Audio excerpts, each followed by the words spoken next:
Welcome to our family day about glass. This is specifically focused on our Bernier Art Museum glass collection, and we're actually going to show you a rainbow of glass. We thought that would be a fun family day activity.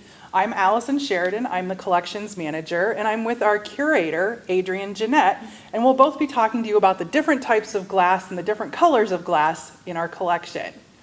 First off, we'll start with clear and white. Clear glass, the very tall vase you see here, is actually cut glass, and if you were allowed to touch museum objects, you would feel that it was very sharp. But it has these wonderful colors that shine off because of the light, and so it's very what we call prismatic. Adrienne?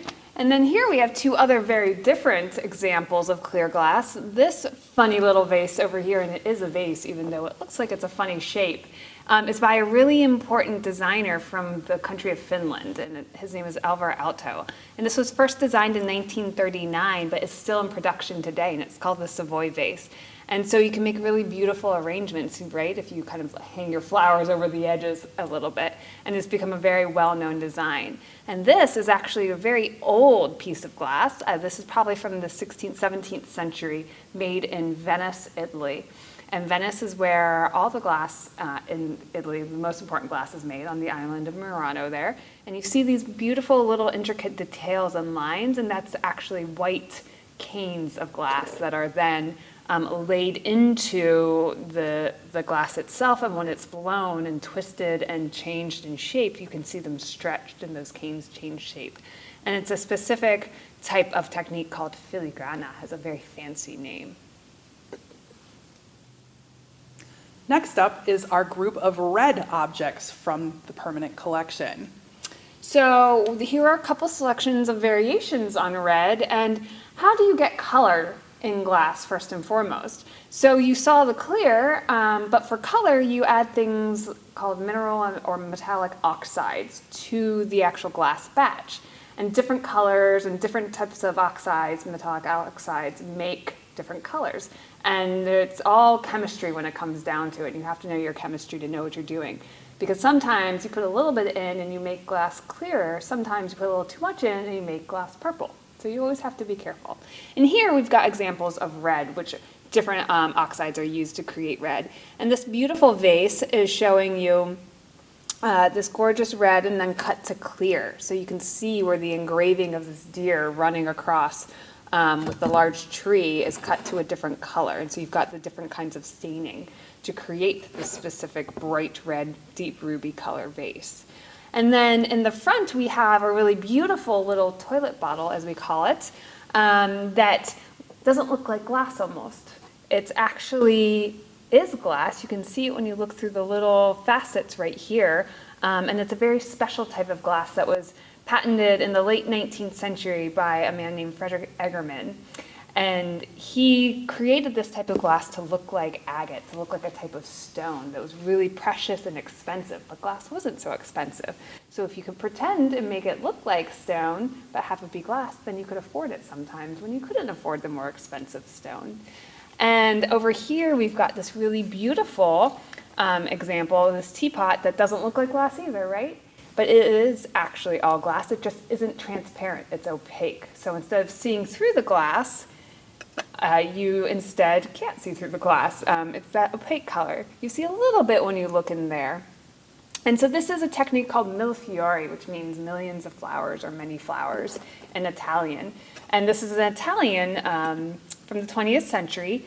And to do millefiori takes a lot of work. You have to create these beautiful canes that you take all these colors and you bundle them together in the pattern you want, and then you heat it and then you stretch it out.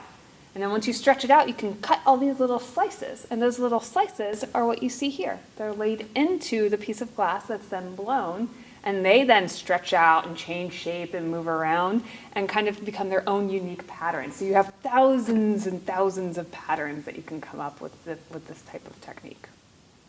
Next in our series is yellow to orange color.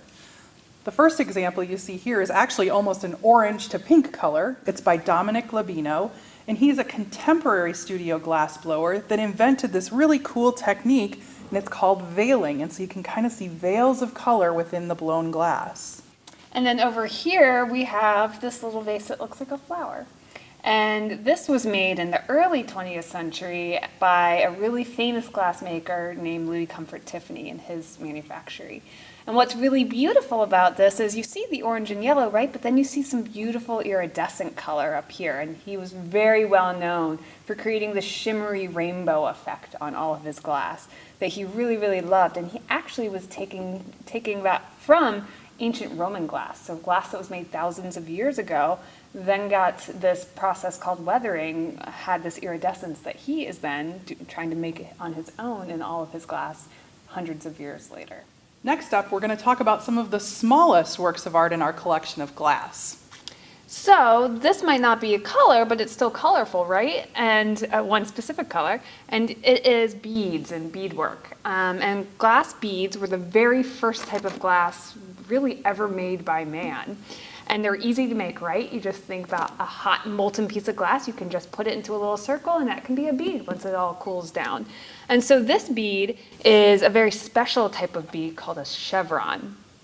And it was specifically made by Italian, again, these Venetian glassmakers, starting in the 16th century, 15th, 16th century, and continuing on for throughout the 20th century.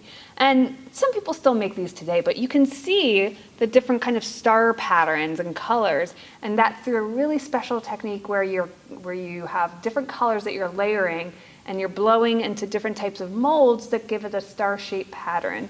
And then at the very end, again, you kind of stretch it out, and then you cut the pieces, and then you can see all the colors because they then kind of use special techniques like you would do on jewelry and gemstones to cut into the glass itself and show all those beautiful star patterns.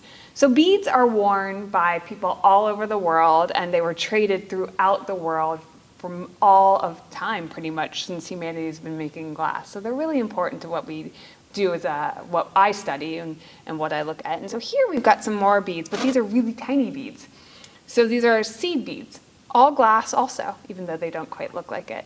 And this tumbler, a nice woman who would have been living at home in the 18th or 19th century, embroidered, knitted, crocheted, whatever you want to call it, beadwork. You're using string and these tiny beads, and you're knitting them together in these patterns in very tiny ways. They're so itty bitty. It's really hard work. You have to have really, really good eyes and very nimble fingers to be able to make this beautiful design and pattern just all from tiny glass beads. Next up is yellow.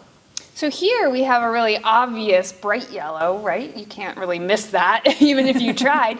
And this is a very contemporary, or actually mid-century, 20th century example vase from Sweden.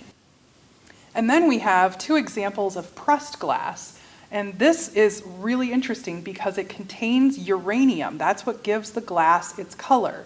It also gives it a really interesting effect of being able to glow under black light. And this one really glows. We also use black lights as a tool to check to see if there are cracks and bubbles in clear glass. And so not only can it help us tell if things have uranium in them, it can also help us to see the condition of clear glass. Next in our color series is green. So here we have a very bright, deep green, emerald green vase. It's actually called jungle green, which is pretty obvious what it's talking about. And it's a pattern called ruba rhombic. This is pressed glass, but it's really, really funky pressed glass, made in that kind of jazz age of the 1920s and 30s, where that style of angular lines became really popular. And over here we have a work of art by Dale Chihuly. He's one of the most famous contemporary studio glass blowers today. You can visit his work. It's installed all over the country, and he really is known for these bright, almost acid color sculptures and fluid forms that he uses. It's still glass, but he molds these forms to almost look like they're moving or there's waves going on. And he has different series of glass. This is called a Persian, and it's one of his smaller studio works of art. And next we have the color blue in our rainbow. And this beautiful bowl is bright blue, and it was made by this company called Steuben in the 20th century. And not only is it a bright, beautiful blue, but it's got iridescence, like we talked about before. You see that shimmering rainbow when the light hits it is another type of technique added to glass to add a different layer of color. And over here, we have a tumbler, but I like that it's polka dotted. And so you can see the pattern. It's actually in the glass. And so it's not applied to the outside. It's not paint. It's actually in the glass. And this is called the coin spot pattern of pressed glass. And finally, this big, beautiful guy is a vase, a very large vase, by the most important French glassmaker from the late 19th century. And his name was Émile Gallé. And the really beautiful thing about this is you can see from the light hitting it that it's different layers of glass in different colors. So you start out with usually a clear, and then you start adding different colors to your bubble of glass on the end of the blowpipe when you're blowing glass. And once you have all the colors you need, in the ancient Roman technique, you would then hand cut through all those colors to kind of show them off as you cut through. But later on, they realized they could use acid, and they could etch out all these different beautiful patterns. So you could use more colors because it was easier then to cut through rather than trying to use your own hand and hand cutting through everything. So you get all these beautiful colors, and when you shine the light inside, then you see them all appear, and you see our beautiful peacock right there on this lovely vase, and the mountains and the trees and all the different layers of imagery. Here we have a very old example of blue glass with some yellow glass that's trailed on the exterior. Doesn't look like glass at all. Again, it's opaque.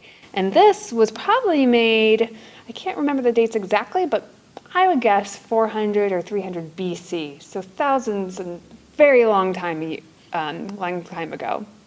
And this, rather than blowing glass like we've been talking about, which you can make glass much larger, they didn't know how to do that at this point.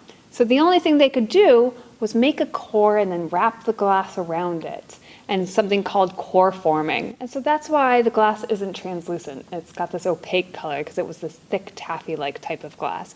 Then they would get it to the shape they wanted, and then they would trail different decorations and comb through them to create the patterns and then add the handles.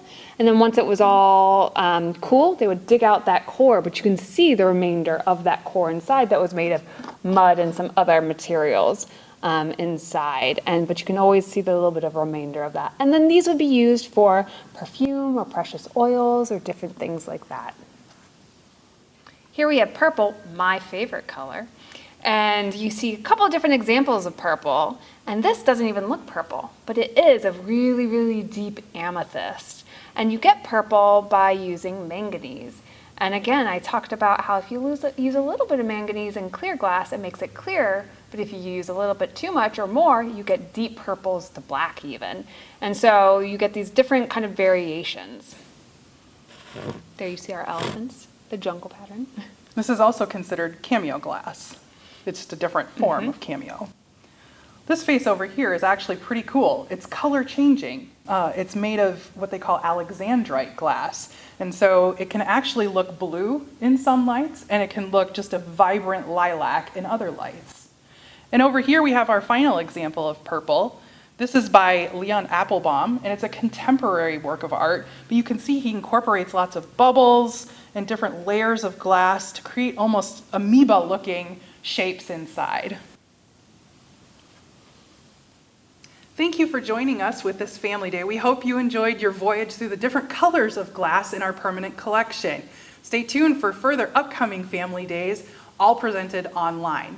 Thank you.